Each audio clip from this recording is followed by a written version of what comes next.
یاد رکھیں اللہ تین طریقوں سے دعا جو ہے اس کو آنسر کرتا ہے. یا اللہ اسی وقت دے دیتا ہے امیجیٹلی، یا اللہ جو ہے اس کو تھوڑا سا ڈیلے کرتا ہے، کیونکہ ظاہر ہے اللہ تعالیٰ اس بندے کو مزید نکھارنا چاہتا ہے.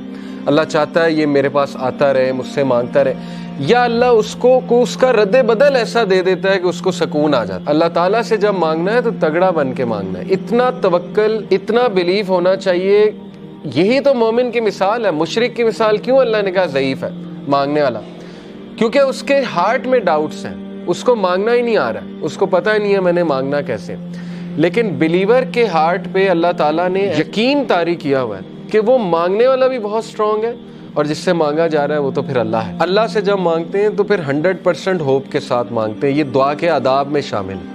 اللہ کے نبی صلی اللہ علیہ وسلم نے فرمایا تمہاری دعا تب تک قبول ہوتی رہے گی جب تک تم یقین سے مانگو گے. جیسے اس میں تھوڑا سا ڈاؤٹ آ گیا، جیسے اس میں یہ بات آ گئی کہ پتہ نہیں اللہ کرے گا نہیں کرے گا، تو وہ دعا پھر فالٹی دعا ہے، اس میں پھر کمی ہے. اس دعا میں اس میں پھر بہت زیادہ یقین آنے کی ضرورت ہے. تو اس لیے ان چیزوں پہ ورک کرنا چاہیے. دیکھیں ویلیو ایڈڈ چیزیں یہی ہے کہ اپنا یقین بڑھاؤ، اپنا توکل بڑھاؤ. یہ ہمارے کلچر میں ایک بات بڑی ہے نا کہ واسطہ دیتے ہیں، وہ کسی ولی کا واسطہ دیتے ہیں. اللہ کو نمبر 1 اپنے نیک اعمال کا واسطہ دے سکتے ہیں. جیسے وہ واقعہ ہے کہ 3 لوگ غار میں تھے، پتھر سامنے آ گیا، سٹک ہو گئے، نکلنے کا چانس ہی کوئی نہیں. اللہ نے پتھر ہٹا دیا. ایک نے کہا اللہ میرے ماں باپ سو گئے تھے، میں دودھ کا گلاس لے کے کھڑا رہا، تجھے راضی کرنے کے لیے کہ اٹھیں گے تو میں پلا دوں گا، تو میں ساری رات کھڑا رہا، اگر تجھے یہ عمل پسند آیا تو اس کو پیچھے ہٹا دے. اللہ نے پیچھے ہٹا دیا تھوڑا سا.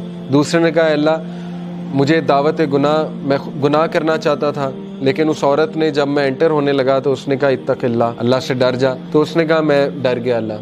اب اللہ کو یہ عمل کتنا پسند آیا.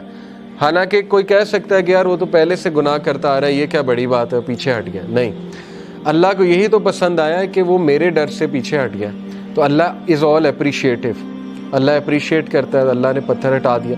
تیسرے نے کہا اللہ میں نے جو ہے وہ کسی نے میرے پاس بکریاں رکھوائی تھی، بکریوں کے بچے ہو گئے تو اس سے میں نے کچھ پروفٹ کما لیا. جب وہ واپس آیا میں نے اسے بکریاں بھی دی اور وہ پروفٹ بھی دیا. یعنی اس لیول کی آنیسٹی. تو اللہ اگر تجھے یہ پسند آیا ہے، تیرے لیے کیا تھا اور تجھے راضی کرنے کے لیے، تو پتھر مکمل ہٹ گیا. تو یہاں سے ثابت ہوتا ہے کہ اپنا وہ عمل آپ نوٹ کریں جو آپ نے خالص اللہ کے لیے کیا ہے. اچھا ہے کہ آپ نا ہر عمل پیور اللہ کی رضا کے لیے کیا کریں، کیونکہ مصیبتوں میں وہ چیز کام آئے گی.